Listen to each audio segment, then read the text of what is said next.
सुनिए, आइसोथर्मल में क्या कांस्टेंट रहता है? टेम्परेचर। में मैंने आपको ये पढ़ाया था बॉयल्स लॉ। बॉयल कहता है कि अगर किसी गैस का टेम्परेचर क्या कर दूं, अगर किसी गैस का टेम्परेचर कांस्टेंट कर दूं तो वॉल्यूम प्रेशर के इनवर्सली प्रोपोर्शन होता है।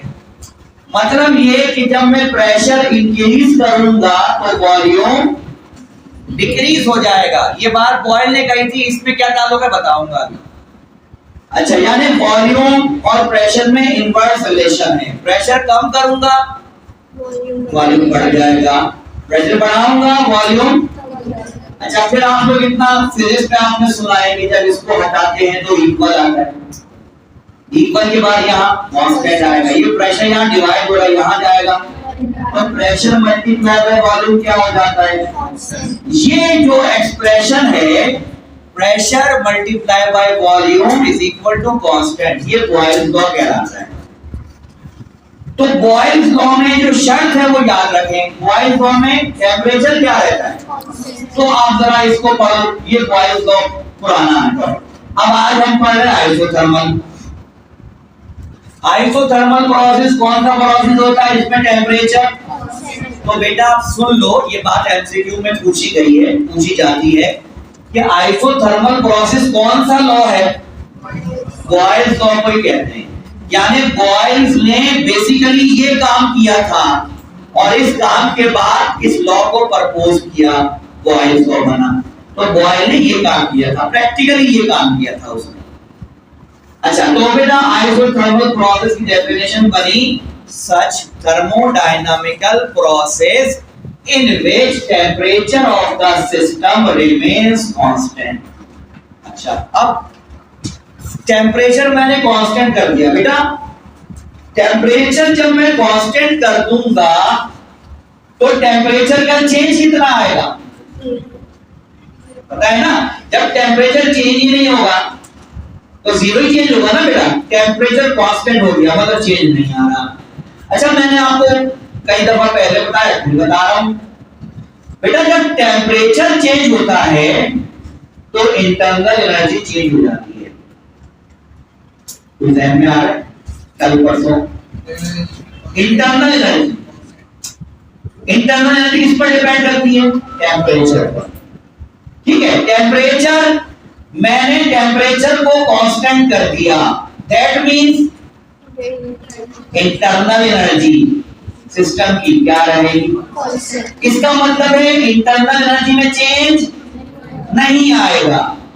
अब फर्स्ट लॉ कहता है कि जब मैं हीट दूंगा तो वो हीट दो तरह से खर्च होगी।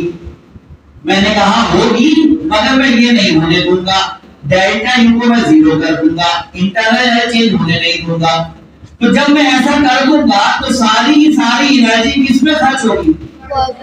इसका मतलब ये हुआ कि अब आपसे कोई पूछे कि आइसोथर्मल की कैरेक्टरिस्टिक बताओ तो कहना टेम्परेचर कांस्टेंट है, कहना चेंज इन टेम्परेचर जीरो है, कहना इंटरनल एनर्जी कांस्टेंट है, चेंज इंटरनल एनर्जी, कहना सारी एनर्जी किस पे लग जाती है।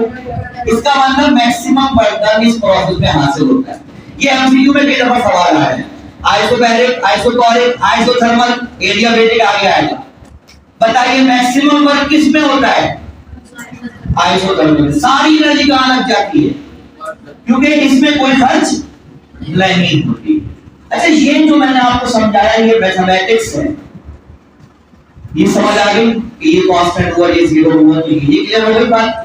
अरे प्रैक्टिकल समझ में आया आपके सर, टेम्परेचर को कांस्टेंट कैसे रखते हैं? डेल्टा क्यू का मतलब है सर हम हीट दे रहे हैं और टेम्परेचर नहीं बढ़ने दे रहे, तो ऐसा कुदरती तौर पे तो ऐसा नहीं होता। जब हम किसी चीज को हीट देंगे तो वो गर्म हो जाएगी, है क्या नहीं? जब किसी बॉडी को हीट दोगे तो वो टेम्परेचर राइज होगा ना उसका। तो ये तो मैथमेटिक्स समझाइए। अब इधर आ जाए, इस प्रोसेस को समझा देता हूं कि कैसे ऐसा होता है। सर ऐसा कैसे पॉसिबल है कि आप हीट भी दें और टेम्परेचर भी कांस्टेंट रखें? सुने, बहुत आसान है। और गौर से समझिएगा ताकि अगला प्रोसेस फौरन समझ में आ जाएगा इंशाल्लाह। देखो ये हमारा सिस्टम है, इसमें गैस मौजूद है, आइडियल गैस, प्रेशर P1 है, वॉल्यूम V1 है, टेम्परेचर T1 है।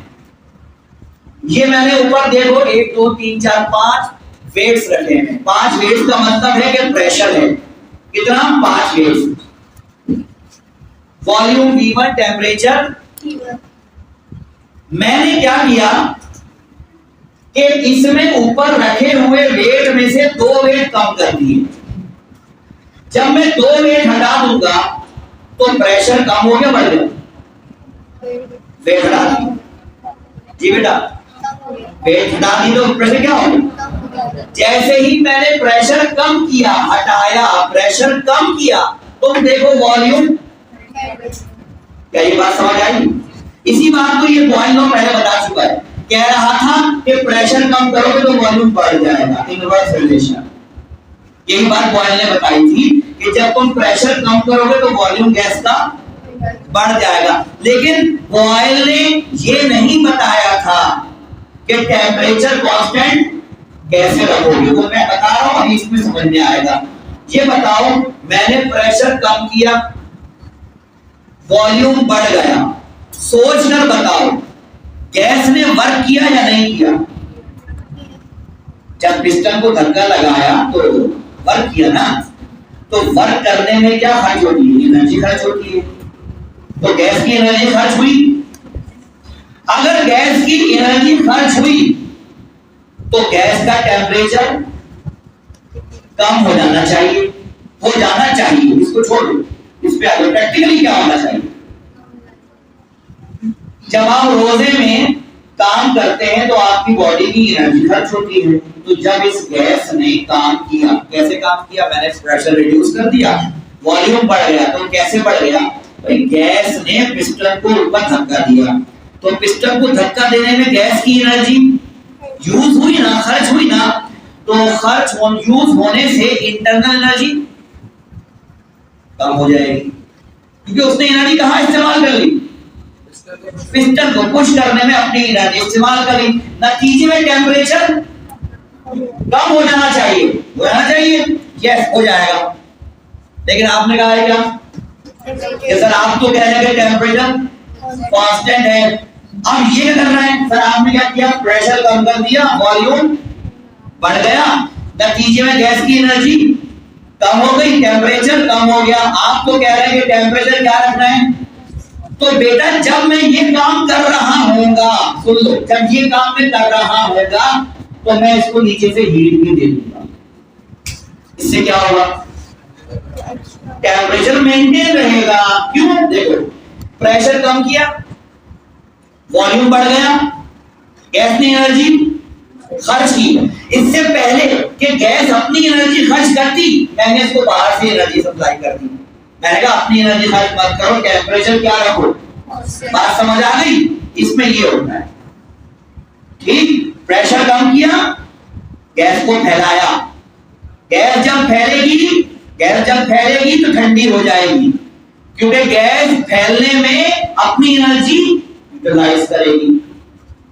गैस जब फैल गई, गैस की एनर्जी कम हो जाएगी, नतीजे में गैस अपनी एनर्जी इस्तेमाल करने की कोशिश करेगी। जितनी देर में ये करेगी, मैं इतनी देर में एनर्जी सप्लाई कर दूंगा इसको, ताकि गैस की एनर्जी मेंटेन रहे। अब जरा देखो, मैंने प्रेशर कम करके क्या करवाया था? क्या कराया था? और वर्धन कराने के लिए क्या दे दी? इसका मतलब है टेम्परेचर को टाइम नहीं मिला चेंज होने का। ये है कौन सा प्रोसेस? आइसोथर्मल। क्लियर हो गई? अच्छा, आइसोथर्मल कौन सा प्रोसेस, कौन सा लॉ है? प्रेशर कम हुआ, वॉल्यूम, टेम्परेचर क्या रहा? इसको ग्राफ में देख लो, ग्राफ में देखो, देखो पहले प्रेशर था बहुत ज्यादा, 5 वेट रखे में प्रेशर ज्यादा था, वॉल्यूम कम था, प्रेशर ज्यादा था।